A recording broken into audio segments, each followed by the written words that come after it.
friends, Jerry Rosa here in the Rosa String Works workshop. First thing I'll just say is, this is what I got for Father's Day.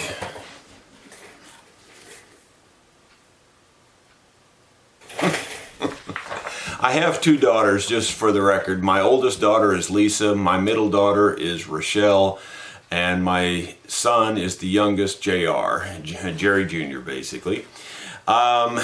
Anyway, Rochelle, the middle daughter, got me this. I just wanted to do a short follow-up for the two videos I put out recently. One of them is on the humidity, the other one is on the tool modification. On the tool modification, it seems I still have some ruffled feathers out there. Some people still think it was wrong for me to modify that tool on camera and embarrass poor David. You know, they said he built that tool for you and you should have just used it the way it is and so forth and etc. So let me just hopefully try to straighten out the misunderstandings, because I truly believe there are some misunderstandings here. If you watched the full length of both videos, I think you should already have this understanding, but apparently some people don't watch the whole things or something. So here's the story, very in a nutshell. David is a machinist. He apparently is a very good machinist, obviously, in my opinion. He had a problem with a guitar, his own guitar. It was a one-time, very unique problem. So he built a one-time use, very unique tool to solve the problem. He solved this problem. He said, I have no further use for this tool. So I am just sending it to you. As a matter of fact, let me just back up a second and say, he says, yeah, I know I'm crazy because I went to all this trouble to build this specialty tool just to fix one problem one time with my guitar. He says, I have no further use for it. He says, I'm sending it to you in hopes that you can use it. Okay, well, the bottom line truth of the matter is, he did build it for a very unique one-time type problem. I almost have never seen that problem. I mean, just like maybe once or twice in a long time of working on instruments. So if I accept the tool and only use it the way he sent it to me, then I will use it maybe once in the next 30 years. That's only if I live to be in my upper 90s or low 100s. So rather than just leave it hang on the wall and not be useful with a very minor modification to his tool, and not even modifying the design really, because all I did was unscrew part of it and just let that part sit on the shelf and put in a different part. I just made a new part for his machine. I didn't even modify really anything on his machine. Not one thing. Now it's useful 999 times out of 1,000 rather than one time out of 1,000. To me, that's only common sense. I don't believe I ruffled David's feathers, although I may have in the first video, at least at the beginning, because maybe I wasn't clear enough. But I don't think I ruffled his feathers. If I did, David, I apologize to you profoundly, because your design was beautiful, it was wonderful, it was perfect. I mean, like, I can't think of any way to improve upon your actual design of your mechanism. The mechanism being this piece of thing right here. It's like the best thing ever. Nobody could make that any better, I don't think. I hope that clears the air. It's now a really super useful tool for me, and I can't say thank you enough. The next thing I want to address is the humidity video. I gotta be honest and tell you that the response to that was far better than I was expecting. But as I knew I would, I did get a few pushbacks. There was only one quote-unquote ignorant pushback, and it was, in my opinion, just a very immature type response, and you're just he more or less just called me an idiot, and I don't know what I'm talking about, and I'm unsubscribing, and blah, blah, blah, you know, on and on. Fine. I say don't let the door hit you in the butt on the way out, because you're doing your a favor and you're doing me a favor. That's the way I look at it.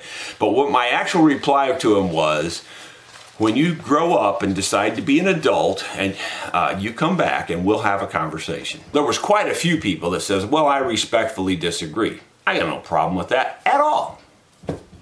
That's perfect. You know, if you don't agree, that's fine. I got no problem with it. I respectfully disagree with you, you know, in that case. So no problem. We can be adults and go on about our business. But a lot of people did bring up a couple of valid issues and questions and real misunderstanding type concerns and things. And I thought maybe I could address a few of those.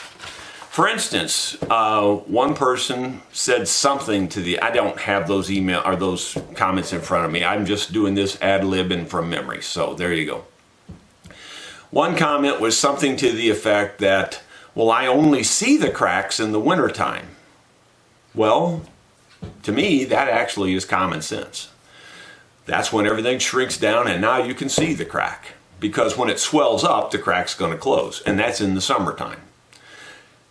The summertime is swelling up, creates a ton of pressures.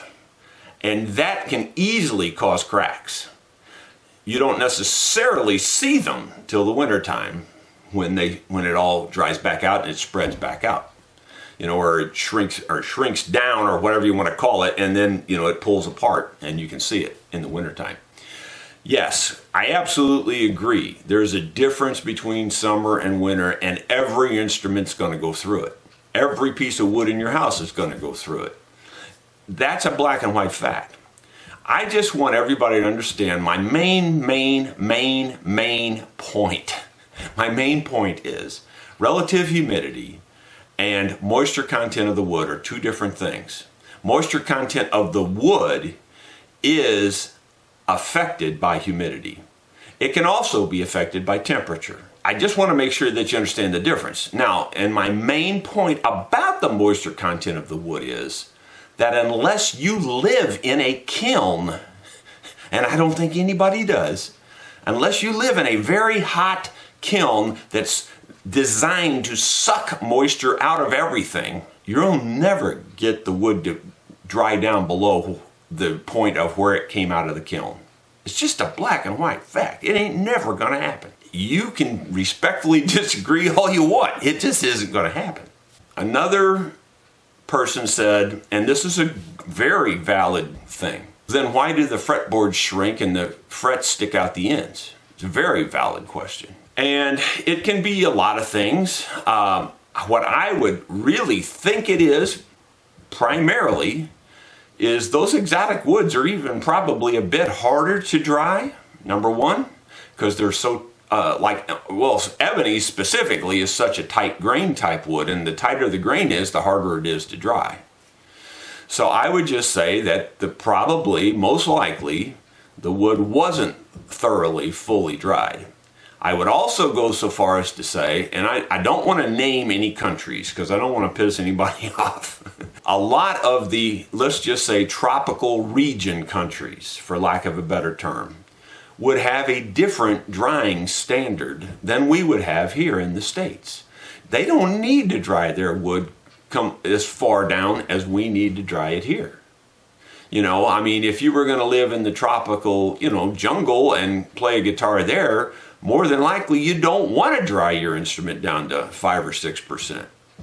More than likely you don't want to dry it down below maybe 15%. There are different drying standards all over the world. There are different drying standards depending on the wood that's being used. There's different drying standards depending on where it's being used. And even the purpose for what it's being used. For instance, construction lumber probably doesn't need to be dried down below 15-20%.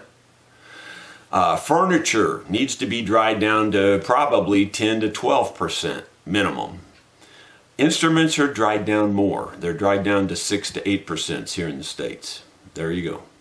That's the difference. I don't mind facts. I like facts. But if you're going to throw facts at me, be sure, buddy, you come armed, because, I'm going to look up your facts. And another fellow just thought he was going to be really smart, and he says, well, then I guess Martin doesn't know what they're talking about in their care and their feeding, huh? Well, okay, fine. I got their care and their feeding out. Here's what it says. I agree with this 100%. There is no difference between this and what I'm saying. The only difference is they're more concerned with pissing somebody off because, they got business relationships. They're not going to say, don't humidify your instrument. They're not going to say that, but all they would have to say in their care and feeding, one little line, they could just put one little line in there if they really thought humidifiers were necessary. You may want to purchase a humidifier and put it in your guitar. That's all they'd have to say. Or we recommend that you look into getting a humidifier. And the fact that they don't say it, in my opinion, speaks volumes. That's my opinion. I'm going to stick to that opinion. What they do say that I really, really, really, really agree with, though it's not practical. I agree with it 100%, but it's just not practical. And that is that we recommend that you keep your instrument humidity level between 45 and 55% and the temperature between 72 and 77 degrees. Well, yeah, me too. I agree with that. Keep it there. But good luck trying. Odds are you're not going to be able to do that.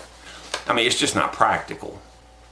But then they go on to explain that, and they say rapid changes in temperature and rapid changes in humidity are bad, and they will cause cracks and problems. I completely agree with that too.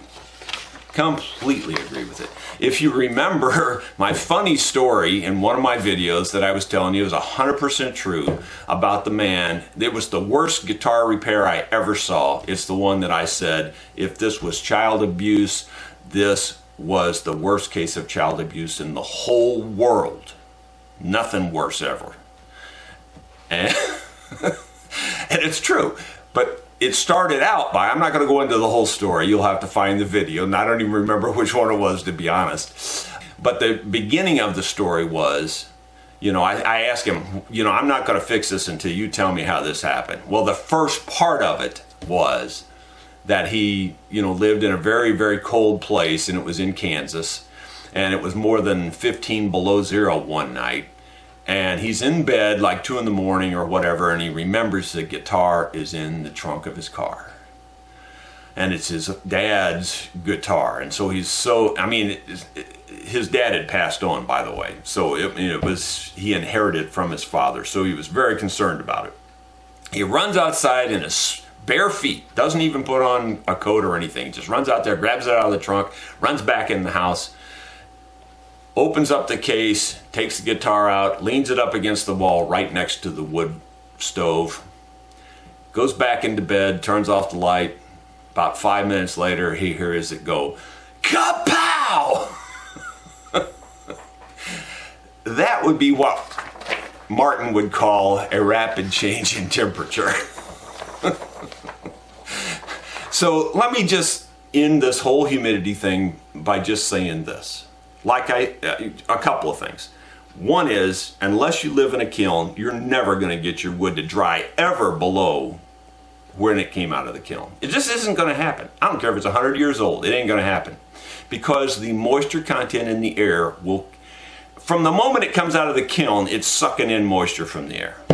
That's just the bottom line. Yeah, when I say wood is extremely dry, I'm referring to those actual resins inside the pores of the wood, and those resins vibrate out, and I'm sure all the luthiers out there have smelled those old resins in those old guitars. I know Randy has, I'm sure. Oh, by the way, another good point that kept coming up was we live up here in the northern climate up in Canada, and I did want to address this too, and it's a good point.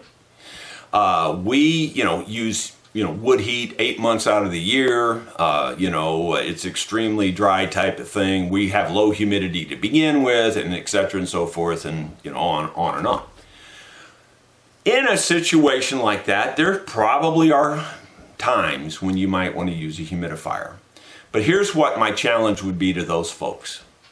My challenge is that I would still bet you a pretty good chunk of change that if you bought an actual moisture meter and I can't even think of what they're called. I should have looked it up. I didn't.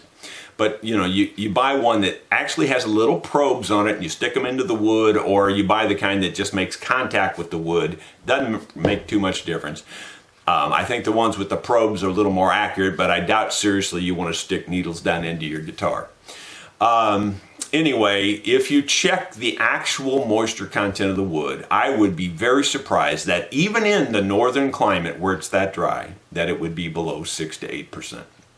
I'm not saying it couldn't be. I'm just saying I doubt it would be. About the only way I can see getting it down below what it came out of the kiln is if you live in, the middle of the hot, dry desert, and maybe you took it outside, laid it in the sun, and maybe even covered it with some dry sand. Maybe it would dry out somewhere. I'm sure it would dry out more there. I'm obviously being silly. Suffice it to say that no extremes are good. Temperature extremes, cold or hot, are bad. They're just bad. Moisture extremes, humid or dry, are bad. Somewhere in the middle, the bottom line is keep it where you're comfortable and the instrument more than likely should be fine. Yes, you'll see it change from winter to summer. It's going to do that. Just going to do that. That's my final word.